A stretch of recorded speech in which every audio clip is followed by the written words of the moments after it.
बनाया, पानी से बर्फ बनाया। क्या बनाया? बर्फ।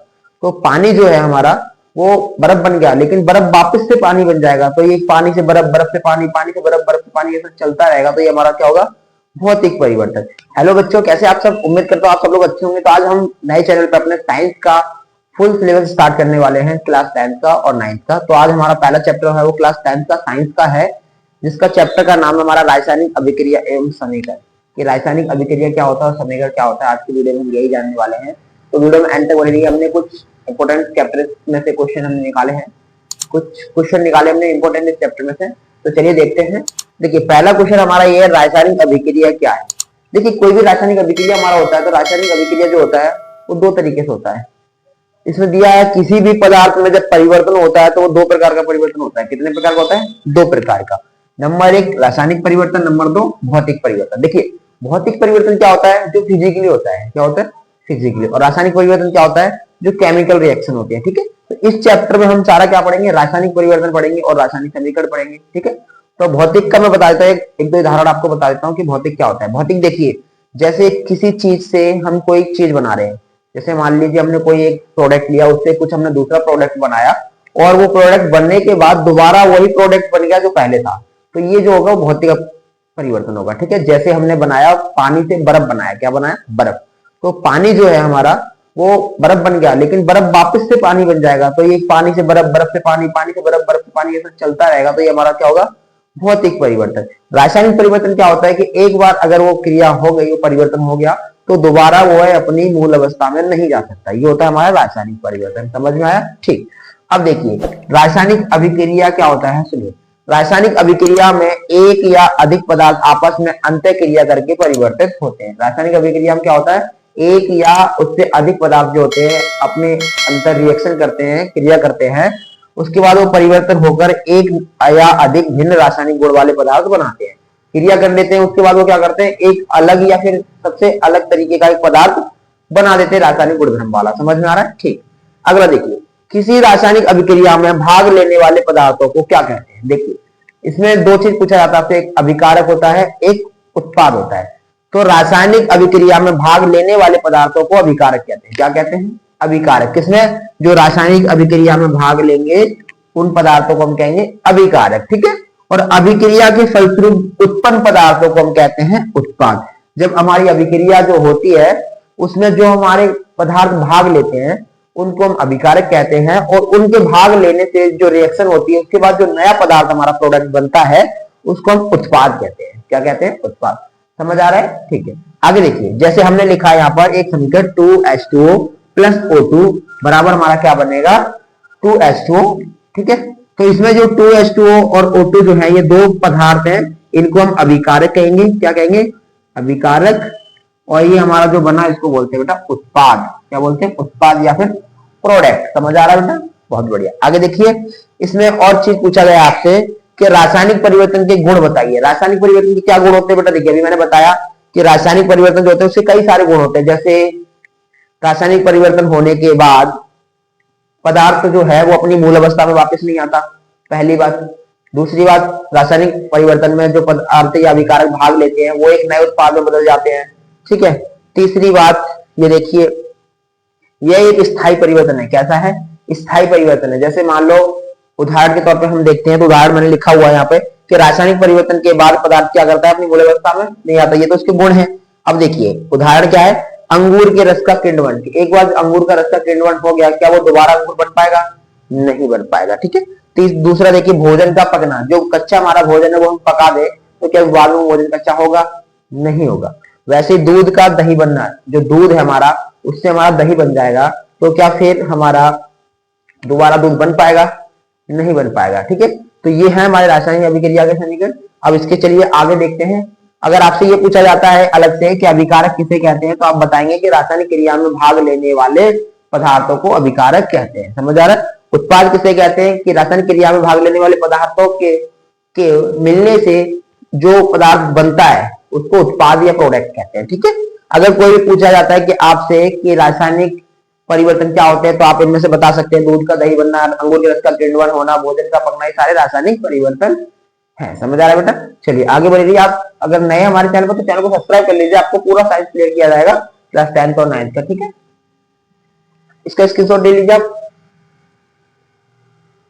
रासायनिक परिवर्तन के गुण देखें। अब हम देखेंगे रासायनिक परिवर्तन की पहचान, यानी रासायनिक जो अभिक्रिया होती है उसकी पहचान कैसे करते हैं हम। तो देखिए रासायनिक अभिक्रिया की पहचान, ताकि यह पता लगाया जा सकता है कि अभिक्रिया संपन्न हुई है या नहीं हुई है। जब कोई अभिक्रिया संपन्न होती है तो उसे निम्न चिन्हों के आधार पर पहचाना जाता है। किस चिन्हों के आधार पर पहचाना जाता है? कई सारे चिन्हों के आधार पर हम पहचानते हैं कि अभिक्रिया हमारी जो है वो संपन्न हुई या नहीं हुई है। तो पहले हम देखते हैं पदार्थ की अवस्था में परिवर्तन। जब हमारी कोई रासायनिक अभिक्रिया होती है तो उसके जो पदार्थ होते हैं उसकी पदार्थ की क्या होती है, जो अवस्था होती है उसमें परिवर्तन हो जाता है। दूसरा रंग में परिवर्तन, जब किसी भी रासायनिक अभिक्रिया होती है तो उसके रंग में परिवर्तन हो जाता है। तीसरा गैस का निष्कासन, उसमें गैस का निष्कासन होता है। और चौथा ताप में परिवर्तन, उसके टेम्परेचर में भी डिफरेंस होता है। तो इन 4 तरीके के आधार पर हम रासायनिक अभिक्रिया को पहचान सकते हैं, ठीक है। अगला है रासायनिक समीकरण। क्या? रासायनिक समीकरण। रासायनिक समीकरण क्या होता है? देखिए जब एक मैग्नीशियम रिबन को हम वायु में जलाया जाता है, क्या कहते हैं, जब एक मैग्नीशियम रिबन को हम वायु में जलाते हैं तो यह मैग्नीशियम ऑक्साइड में परिवर्तन हो जाता है। क्या हो जाता है? मैग्नीशियम ऑक्साइड में परिवर्तन हो जाता है। यह एक रासायनिक अभिक्रिया के लिए कथन है। रासायनिक अभिक्रिया जो होती है उसके लिए यह कथन सही है कि मैग्नीशियम को अपन वायु में जलाते हैं, मैग्नीशियम रिबन को, तो वो क्या होता है, मैग्नीशियम ऑक्साइड में परिवर्तित हो जाता है।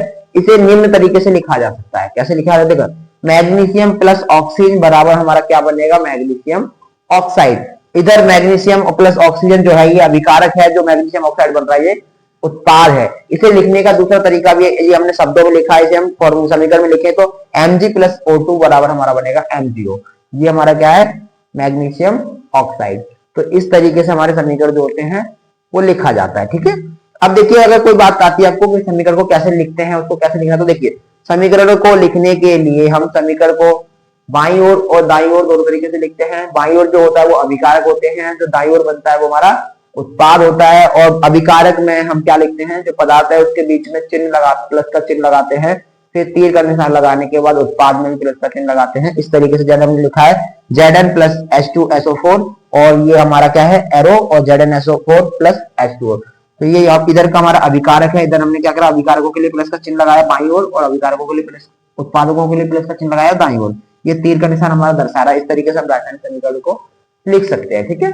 अब इसके आगे चलिए, इसके आगे हम देखते हैं कि कौन कौन सी अभिक्रियाएं होती हैं, जैसे संयोजन अभिक्रिया, विस्थापन अभिक्रिया, वियोजन अभिक्रिया, प्रतिस्थापन अभिक्रिया। ये सारी अभिक्रियाओं को हम पढ़ेंगे चैप्टर में। तो चैप्टर आप पूरा क्लियर होगा चैप्टर आपका। इस चैप्टर में आपको एग्जाम में आने वाले सभी इंपोर्टेंट क्वेश्चन कराए जाएंगे पूरा, कोई भी क्वेश्चन आपका छूटेगा नहीं। तो हमें चैनल पर सब्सक्राइब कर लीजिए पूरा साइंस पढ़ने के लिए। चलिए आगे देखते हैं। तो चलिए आगे देखते हैं, आगे क्या है हमारा, आगे रासायनिक अभिक्रियाएं निम्न प्रकार की होती है। कितने प्रकार की होती है? निम्न प्रकार की। जैसे देखिए संयोजन अभिक्रिया, वियोजन अभिक्रिया, विस्थापन अभिक्रिया, द्विविस्थापन अभिक्रिया, अपचयन और उपचयन, ये सारी अभिक्रियाएं होती हैं। इसके अलावा ऊष्मा के आधार पर भी होती है, ऊष्मा क्षेपी और ऊष्मा शोषी अभिक्रिया। तो इन सब अभिक्रियाओं के बारे में चल के देखते हैं। देखिए सबसे पहले बात करते हैं संयोजन अभिक्रिया। संयोजन अभिक्रिया क्या होता है? वह अभिक्रिया जिसमें जो होते हैं हमारे दो अभिकारक मिलकर एक उत्पाद को बनाते हैं। इसमें दो या दो से अधिक उत्पादक मिलकर एक एकल उत्पाद का बनाते हैं, यानी कि वह अभिक्रिया जिसमें दो या दो से अधिक अभिकारकों से एक एकल उत्पाद का निर्माण होता है, ऐसी अभिक्रिया को संयोजन अभिक्रिया कहते हैं। जैसे A प्लस बी मिलकर क्या बनाया? AB। समझ आया?